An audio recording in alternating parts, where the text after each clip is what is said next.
क्या होगा जब आपको पता चलेगा कि एक बहुत बड़ा खजाना है, उसकी खोज चल रही है और खजाने को पा लिए हैं कुछ लोग। उसके बाद से एक तीसरा आदमी आता है, बंटवारा हो जाता है। ठीक उसी प्रकार से जिस तरह से इस समय रिजर्वेशन है, कुछ लोगों ने खोजा, उसके बाद से कोई तीसरा आया और उसमें उपवर्गीकरण लगा के दो लोगों को लड़ा रहा है। ठीक इसी तरह से कहीं ना कहीं एक इसी मुद्दे पर बनी एक मूवी जिसका नाम है थंगलान, जो साउथ इंडिया में तो रिकॉर्ड तोड़ प्रदर्शन कर रही है, जिसके डायरेक्टर है रंजीत पा। जिनको नहीं पता है मैं बता दूं, काला इन्हीं की मूवी है। अब बहुत ही ऐसी मूवी है जो सक्सेसफुल है, हजारों करोड़ों का बिजनेस करती है। उसके बाद इनकी एक मूवी आती है थंगलान, जो साउथ में रिकॉर्ड तोड़ प्रदर्शन करने के बाद हिंदी पट्टी के लोग, जहां पे आरएसएस और बीजेपी का कब्जा है, उस एरिया के जो सिनेमा हॉल है उनको जगह नहीं देते हैं। उसमें कहीं ना कहीं एक बुद्ध प्रतिमा है, जिसमें बुद्ध के इतिहास को और गरीबों, दलितों, मजलूमों के इतिहास को बताया गया है। इसी मुद्दे पर चर्चा करने के लिए हमारे साथ राहुल नागपाल जी हैं, जो बहुजन मीडिया हब के राष्ट्रीय अध्यक्ष हैं। सर, क्या कहना चाहेंगे? देखिए, जिस मूवी का आपने जिक्र किया, मैंने उसके कुछ पार्ट जो है वो देखे हैं और इससे पहले भी जनता लाइव पे इसका एक इंटरव्यू मेरा पड़ा है। मैं ये कह सकता हूँ उस मूवी के बारे में कि वो दो संस्कृतियों का एक तरीके से झगड़ा है। जिस प्रकार से बुद्ध की मूर्ति की गर्दन तोड़ देना है और वो उत्सव मनाना है, ये लगता है कि बुद्ध से जिन लोगों को खतरा रहा है, बुद्ध की सिस्टम से, बुद्ध के मानवतावादी संदेश से जिन लोगों को खतरा है, वो लोग उत्सव मना रहे हैं। लोग, प्रधानमंत्री जी हों या अन्य लोग हों, वो विदेश में जाकर के ये कह रहे हैं I am coming for Buddha land, हम बुद्धा की धरती से आए हैं। वहाँ जाकर के बुद्ध की बात कर रहे हैं और यहाँ बुद्ध के खिलाफ युद्ध छेड़ रखा है भारत में इन लोगों ने। यहाँ क्या है कि या शंकराचार्य जी कह रहे हैं कि मोदी जी को पता नहीं है बुद्ध ने कितना नुकसान कर दिया हिंदू धर्म का, सनातन धर्म का। उन्होंने क्या नाम है, लोगों को आत्मावादी बना दिया। यानी जो हिंदू धर्म में आत्मा, परमात्मा, भाग्य, भगवान, ढोंग ढकोसला है, उसको बुद्ध ने बिल्कुल नकार दिया। और नकारने के बाद में लोगों के बीच में, लोगों के मन मस्तिष्क में साइंटिफिक जो टेम्परामेंटल है वो डेवलप किया। और जब वो डेवलप हुआ तो लोग कहीं ना कहीं विकास के रास्ते पर गए। वो जब आदमी पढ़ता है, लिखता है, आगे बढ़ता है, तो वो कहीं ना कहीं मनुवाद को ख़त्म कर देता है। इस फिल्म का जो मेन उद्देश्य है, जिस प्रकार से आर्यंस भारत में आए, उन्होंने भारत में आने के बाद में यहाँ के मूल निवासियों के साथ में टकराव उनका रहा, युद्ध लड़ा और युद्ध लड़ने के बाद में यहाँ की जो संस्कृति है उसको उन्होंने खदेड़ दिया। बौद्ध धर्म भारत में पैदा हुआ, भारत और नेपाल की साझा विरासत है। और जो भारत में पैदा हुआ बौद्ध धर्म, वही बौद्ध धर्म जो है भारत से नष्ट हो गया, ख़त्म हो गया। आज अन्य 44-45 कंट्रियों में बौद्ध धर्म है, लेकिन भारत में नहीं है। भारत में है तो बहुत कम है, 1-2% लोग हैं, वो भी बाबा साहब डॉक्टर अम्बेडकर की धार्मिक क्रांति के बाद में।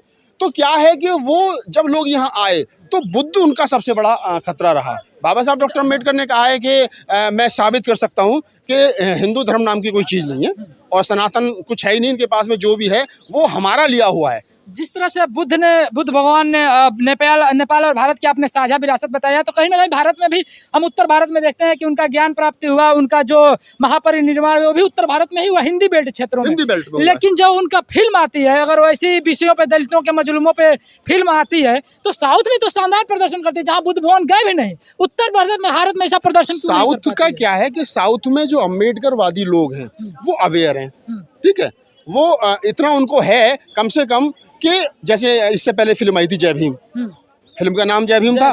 फिल्म में कुछ नहीं था बाबा साहब से संबंधित, लेकिन नाम जय भीम था। उसमें वकील होता है, एक वो लड़ाई लड़ता है, बाबा साहब की तरह फाइटर बनता है उसमें, और वो समाज को न्याय दिलाता है। इससे पहले फिल्म आई थी काला, इसी डायरेक्टर की थी। उसमें जय भीम का बाबा गांधी और अम्बेडकर को जिस प्रकार से एक डायलॉग में कोट किया गया था, तो वो क्या है कि वहाँ उन चीज़ों को लाइक किया जा रहा है, और लाइक किया जा रहा है तो इसलिए बड़े पैमाने पर वहाँ पर बिजनेस कर रही है फिल्में। यहाँ पर क्या है कि यहाँ पर आप मनुवादी सिस्टम के खिलाफ हल्की सी कोई फिल्म बनाइए, ओ माई गॉड बनी, बम्पर हिट हुई। पीके आई, बम्पर हिट हुई। भगवान को नकार दिया पीके मूवी ने पूरे तरीके से, भगवान नाम कोई है ही नहीं, हर धर्म का उसमें उसने एक तरीके से खंडन किया, राजकुमार हिरानी। तो मेरा कहने का मतलब ये है कि बुद्ध, तथागत बुद्ध उत्तर भारत बेल्ट में घूम घूम करके 50 वर्षों तक वो प्रचार प्रसार करते रहे धर्म का।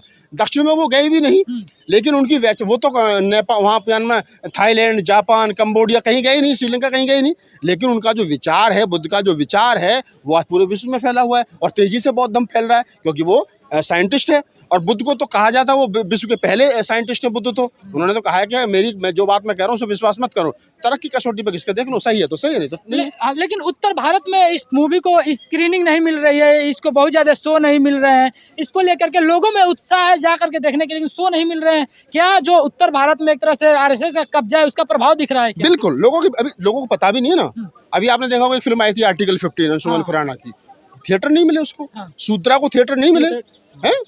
15 साल पहले सूत्रा आई थी, सूत्रा द राइजिंग, तो थिएटर नहीं मिले उनको, लेकिन फिल्मों ने बिजनेस किया। डॉक्टर अम्बेडकर अनकहा सत्य सन 2000 में आई थी, जब्बार पटेल ने बनाई थी मूवी, बहुत जबरदस्त मूवी थी, थिएटर नहीं मिले लेकिन फिल्म चली। तो आज तो बहुत सारे प्लेटफॉर्म ऑलरेडी हैं। पहले तो 20 साल पहले एक ही प्लेटफॉर्म हुआ करता, सिनेमा घर दिखाएंगे तो ठीक है, नहीं तो डब्बा बंद पड़ा रहेगा। आज तो ऑनलाइन है, नेटफ्लिक्स है, तमाम सॉफ्टवेयर है, आप अपने मूवी को रिलीज कर सकते हो। तो मैं पहले तो उन डायरेक्टर साहब को शुभकामनाएं देता हूं कि उन्होंने इतनी बेहतरीन मूवी बनाई है। इसका हिंदी वर्जन भी आ गया, मुझे पता चला है। हिंदी वर्जन इसका जैसी उत्तर भारत में आएगा तो हमारे जैसे लोगों को तो खासतौर से देखनी चाहिए, और आप तमाम जैसे लोगों को भी प्रमोट करना चाहिए उसको। अच्छा, जो उनके डायरेक्टर हैं रंजीत पाल, मैं बता दूं कि जब बहुजन समाज पार्टी के प्रदेश अध्यक्ष तमिलनाडु के प्रदेश अध्यक्ष की जब हत्या हुई थी तो इन्होंने जमीन पर लड़ाई लड़ी थी। उसको लेकर के जो इतने बड़े डायरेक्टर है, हिट पर हिट फिल्में देते हैं, हजारों करोड़ों की कमाई वाली फिल्म देते हैं, उनका एक तरह से बहिष्कार किया जाता है, जो बिना कहे बहिष्कार किया जाता है। इस तरह की सोच को कैसे खत्म किया जा सकता है? मैं कह रहा हूँ ना, जो व्यक्ति आप तो बहुजनों की लड़ाई भी लड़ते हैं, जो व्यक्ति आप ये देखिए कि मानवता की बात करेगा, संविधान की बात करेगा, फंडामेंटल राइट्स की बात करेगा, तो जो गैर बराबरी सिस्टम खड़ा है, वो सिस्टम जो है वो उन लोगों के लिए दिक्कत होगी, और जब दिक्कत होगी तो वो उसका विरोध करेंगे। तो जो भी लोग हैं जो विरोध कर रहे हैं वो वही लोग हैं जो देश के अंदर समता, बंधुता, मैत्री, भाईचारा, करुणा नहीं चाहते। अच्छा, एक लास्ट क्वेश्चन है कि आप मूवी की बात हो रही थी तो एक हमारी प्यारी बहन है शिवानी, उनकी भी मूवी आने वाली थी जिसमें आपका भी सीन था, कब से उसका क्या हो रहा है? उन्हें डायरेक्टर से भी बात हो गई थी। अक्टूबर में उस फिल्म की शूटिंग शुरू हो रही है, और फिल्म का नाम है घोड़ी पे चढ़ के आना रे, और शिवानी राजपाल यादव के अपोजिट उसमें लिया गया है। अब मेरा भी उसमें पत्रकार का एक रोल है, तो अक्टूबर में वो फिल्म। तो क्या मतलब इसको भी उत्तर भारत में नकार दिया जाएगा, साउथ में चलेगी या चलेगा उत्तर भारत में? वो कॉमेडी फिल्म है, वो एक कॉमेडी फिल्म है, और मैं समझता हूँ कि जो कहानी जिस तरीके की पटकथा कैलाश मासूम जी ने लिखी है वो बड़ी जबरदस्त है, और जबरदस्त हिट होने वाली मूवी है वो। मूवी चलेगी? हाँ बिल्कुल चलेगी, धन्यवाद। तो उसके साथ जाति भेदभाव नहीं होगा? नहीं, उसके साथ जाति भेदभाव क्यों होगा? उसमें अम्बेडकर थोड़ा ही है जो जाति भेदभाव होगा। उसमें दलित अभिनेता हैं, राहुल नागपाल है, शिवानी है, लेकिन उसमें वो सबकी मूवी है, वो किसी एक की मूवी नहीं है। Thank you. तो यह थे हमारे बहुजन मीडिया के राष्ट्रीय अध्यक्ष राहुल नागपाल। ये जिस तरह से हमने बहन शिवानी के ऊपर, शिवानी को लेकर के मूवी आ रही है घोड़ी पे चढ़ के आना रे, उसमें इनका भी रोल है। देखना बड़ा दिलचस्प होगा कि क्या जिस तरह से हम लोग थंगलान को नकार दिया गया है उत्तर भारत में, इसको स्क्रीन नहीं मिल रहा है, उसी तरह से इनकी मूवी को नकार दिया जाएगा या शिवानी कुमारी की मूवी को प्रमोट किया जाएगा और मूवी चलेगा। अब देखना बड़ा दिलचस्प होगा। कमेंट बॉक्स में आकर के आप जरूर जवाब दीजिएगा। मिलेंगे किसी अगले वीडियो में, तब तक के लिए जय हिंद।